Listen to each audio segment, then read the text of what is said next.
അറിയാതെ വന്നിരുന്നതല്ല ഈ പൂവൻ കോടിയുടെ പുറത്ത്. കഴിഞ്ഞ ഒരു കൊല്ലത്തിലേറെയായി ഈ വീട്ടുമുറ്റത്തെ സ്ഥിരം കാഴ്ചയാണിത്. നമസ്കാരം. ഡോക്ടേഴ്സിന്റെ മറ്റൊരു എപ്പിസോഡിലേക്ക് മാന്യപ്രേക്ഷകർക്ക് സ്വാഗതം. ഇന്ന് നമ്മൾ ഒരു അത്യപൂർവ സൗഹൃദത്തിന്റെ കഥയുമായിട്ടാണ് നിങ്ങളുടെ മുന്നിലേക്ക് എത്തിയിരിക്കുന്നത്. അത്യപൂർവ സൗഹൃദം എന്ന് പറഞ്ഞാൽ നമുക്കത് അത്യപൂർവമായിട്ട് തന്നെയാണ് തോന്നാറ്. പല സൗഹൃദങ്ങളും നമ്മൾ കണ്ടിട്ടുണ്ട്. ഇതുപോലെയുള്ള സൗഹൃദങ്ങൾ നമ്മൾ വളരെ കുറഞ്ഞ രീതിയിൽ മാത്രമേ കാണാറുണ്ടായിരിക്കുള്ളൂ. എങ്കിലും ഈ സൗഹൃദത്തിന് വളരെയധികം വിലയുണ്ട്. നമുക്ക് രണ്ട് ചേരിയിൽപ്പെട്ട ആളുകൾ സൗഹൃദത്തിൽ പെടുമ്പോൾ അത് വളരെ വ്യത്യസ്തമായ ഒരു കാഴ്ച തന്നെയാണ്. നമുക്ക് മലപ്പുറം ജില്ലയിലെ വാഴക്കാടുള്ള അനന്തായൂരിലെ ഒരു കാഴ്ചയാണ് നമ്മളിന്ന് കാണുന്നത്. ഒരു തത്തയും കോഴിയുമായിട്ടുള്ള സൗഹൃദത്തെയാണ് നമ്മളിന്ന് നിങ്ങളെ മുൻപിലേക്ക് കൊണ്ടുവരുന്നത്. നമുക്ക് ആ സൗഹൃദം ഒന്ന് കണ്ടു നോക്കിയാലോ.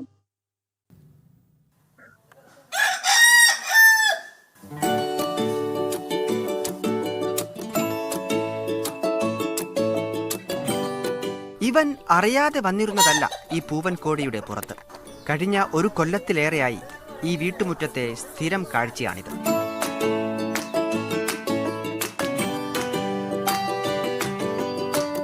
കോഴിക്കോട് മലപ്പുറം ജില്ലാതിർത്തിയായ വാഴക്കാട് ഗ്രാമത്തിലെ അനന്തായൂർ വസന്തരന്റെ വീട്ടിൽ നിന്നാണ് ഈ അതിശയ കാഴ്ച.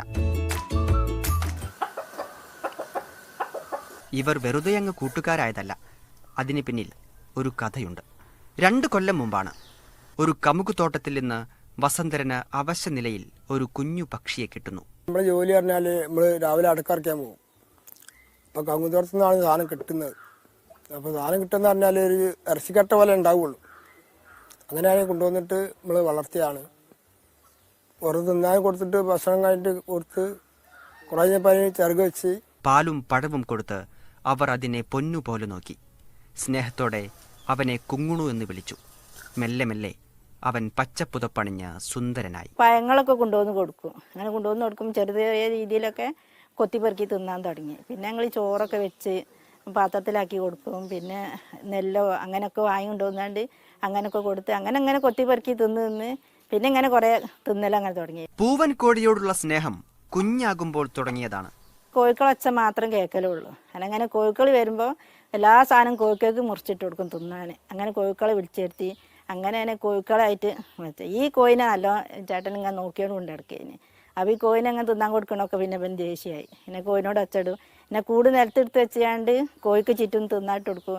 അങ്ങനെ കോഴിനെ കൊണ്ടായി. പിന്നെ അങ്ങനെ കോഴിനെ സ്നേഹമായി. പറക്കാറായപ്പോൾ വസന്തരനും ഭാര്യ കൃഷ്ണകുമാരിയും ലോകത്തിന്റെ വിശാലതയിലേക്ക് തങ്ങളുടെ പ്രിയപ്പെട്ട കുങ്ങുണുവിനെ തുറന്നുവിട്ടു.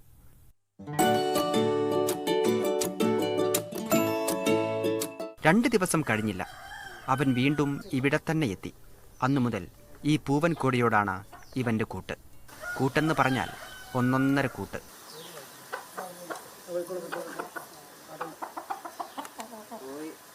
കോഴിൻ്റെ കൂടെ ഇങ്ങനെ നടന്നാണ്ട് കോഴിൻ്റെ പൂവും അതും ഇങ്ങനെ കൊത്തിക്കൊണ്ട് നിൽക്കും. അപ്പം ഇങ്ങനെ കോഴിൻ്റെ പുറത്ത് കയറി നടക്കുന്നത് 2-3 മാസമായിട്ടാണ് കാണാൻ തുടങ്ങിയത്. നടക്കാൻ മടി. അപ്പം കോഴിൻ്റെ പുറത്ത് കയറി നടന്നാളും കോഴി ഇങ്ങനെ കൊണ്ട് നടക്കുക പുറത്ത് കയറ്റിയാണ്ട്. ഇടയ്ക്ക് മരച്ചില്ലയിലേക്കൊന്ന് മാറിയിരുന്നാൽ അപ്പോ ഇവൻ വിളിക്കും. പൂവൻ കോടിയുടെ ശബ്ദം കേട്ടാൽ എവിടെ നിന്നെന്നില്ലാതെ അവൻ പറന്നെത്തും. സ്നേഹവും കരുതലും തലോടലുമായി ഇവരങ്ങനെ വിസ്മയമാവുകയാണ്. ഈ ഒരു സൗഹൃദത്തിന്റെ വീഡിയോസ് നിങ്ങൾ കണ്ടു കാണുമല്ലോ. വളരെ നമുക്ക് യാദൃശികമായിട്ട് തോന്നുന്ന ഒരു സൗഹൃദം തന്നെയാണ്. പക്ഷേ നമുക്ക് കാണുവാൻ വളരെ കൗതുകമുള്ള ഒരു സൗഹൃദമാണ് നമ്മൾ ഇപ്പോൾ കണ്ടിട്ടുള്ളത്. വളരെ വ്യത്യസ്തമായ വീഡിയോയുമായി ഞങ്ങൾ വരുന്നതാണ്. അതുവരെ ഞങ്ങൾ ഇപ്പോൾ വിട പറയുകയാണ്. It's me signing off doctors.